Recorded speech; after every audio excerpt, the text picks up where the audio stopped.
Thinks he's coming in hot. Jenna Wolf, that's the Hall of Famer. I'm coming out Carter. the ozone. This is Nick Wright. Good morning, bro. How are you doing? It is good. It is good to be with you. You look lovely, Jenna. Thank you so much, as do you both. Yeah, I heard people were ripping wide receivers, so I'm coming on this TV to protect all wide receivers around the country. Really? All of them? When we talking TO today? We got a big show. He's talking about Odell. We'll get to him in a second. We'll also talk about the Celtics. They could be the new front runner to land Anthony Davis. Milwaukee Bucks looking to put the clamps on the Raptors tonight, but we got to start out west. Blazers, Warriors, Game 2 of the Western Conference Finals. KD out for this one, might be out for a while.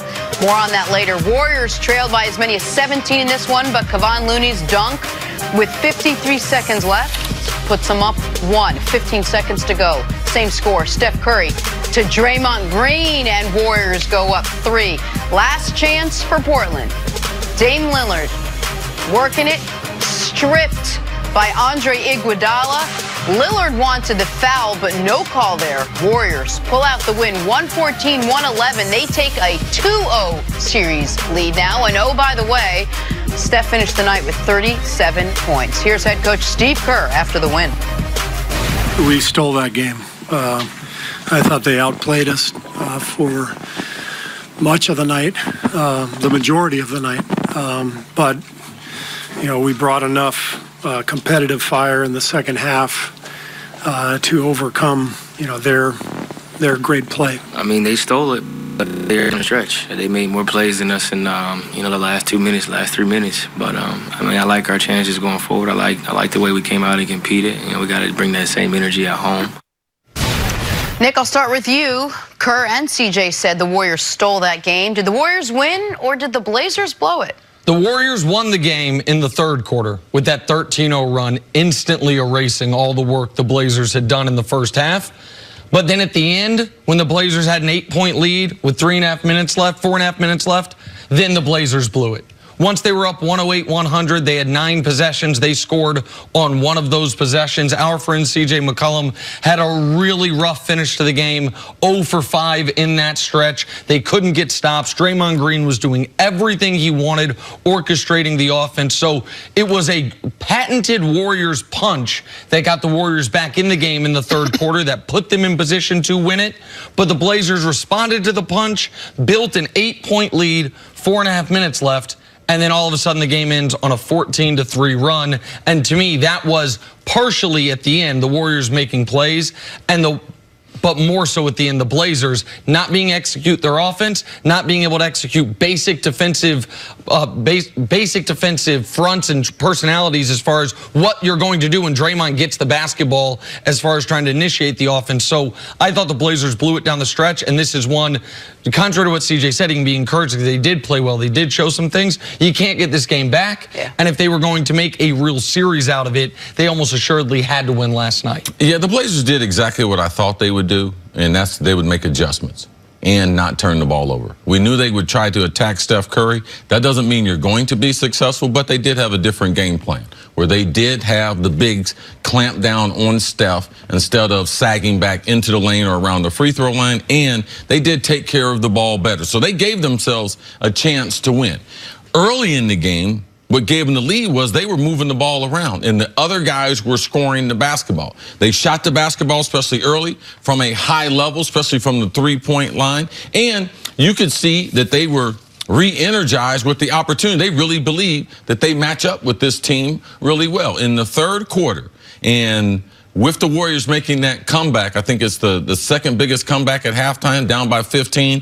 They grew the lead to 17, but the Warriors came out with different intensity. They started trapping, they put a press on, they started creating turnovers, and then they started scoring the basketball. Steph started scoring the basketball, and their shots started going in. The crowd got back into the game, and then it was anyone's game. So at the end of games, it's a matter of who can execute, who can make shots. I know we get into who won the game, who lost the game, but this was the tale of two different stories. Blazers make adjustments, get back into the series. Warriors go on an unbelievable run to take control of the game. Blazers are able to hold them off and then championship pedigree. That's why experience matters. That's why playing in all these playoff games matter, and that's why chemistry mattered, and that mattered in the last 3 minutes of the game. Yeah, I agree with almost everything there except for the very end. It wasn't that it was anyone's game after the Warriors went on their run, but then the Blazers took it back. You're not supposed to blow an 8-point lead in the playoffs with 4 minutes left. You're just not, unless you do what the Blazers did, which is go on 9 possessions, 1 of 8 from the field, and a turnover on the final possession of the game. Like, they had CJ had wide open shots that he missed. They had an alley-oop to Myers Leonard that was a bad pass, and Leonard tried to one-hand corral it instead of going up with 2 hands just to try to not even slam it, but just to retain the possession.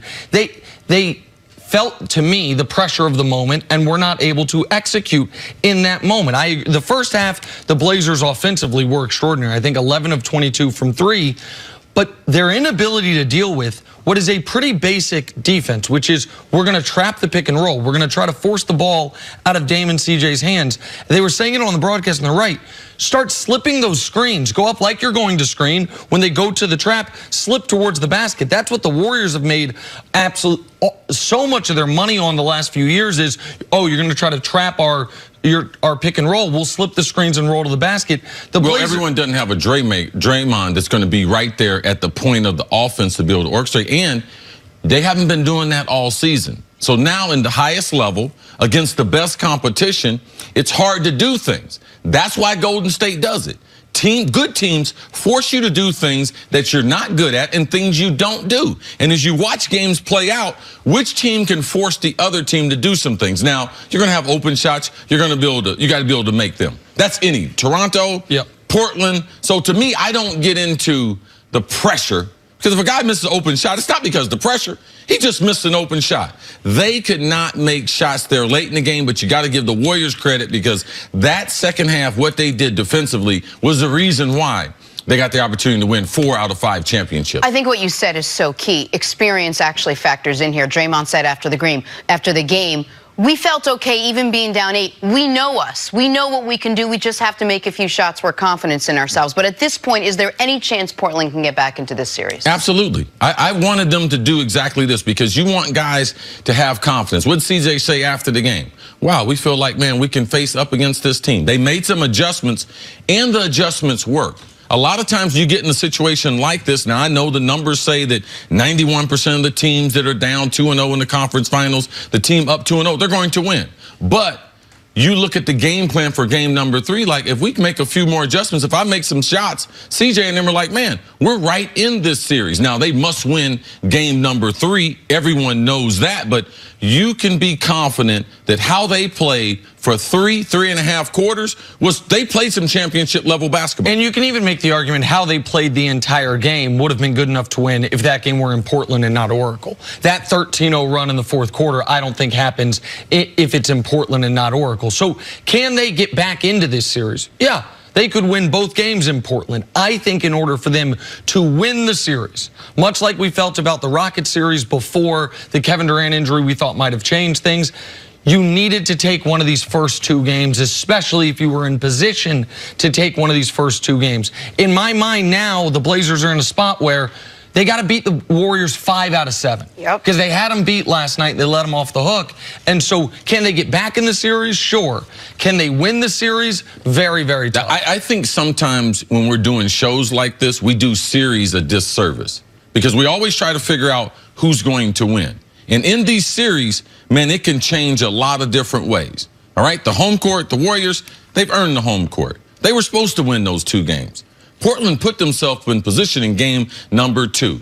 Now, something else, like I said yesterday, Portland, with Golden State having 2 starters already out, if they get an injury. So we keep saying, oh, man, this series is over with. Then we're missing what series in NBA basketball is about. It's up to Portland in game number 3 to come out. Their season's on the line to be able to send a message. Because I thought they sent a partial message in game number 2, because if Damon plays the type of basketball he's capable of playing, they win that game. If CJ makes an open shot, late in the game, they win the game. So regardless of what the numbers say, I'm sure Portland is encouraged when they got on that flight last night and headed back home. All right, so the other big story is Kevin Durant. His calf injury might be a little worse than we originally thought. We'll talk about that and what that will mean for the Warriors moving forward. But coming up on the other side, can the Raptors claw back into the series against the Milwaukee Bucks?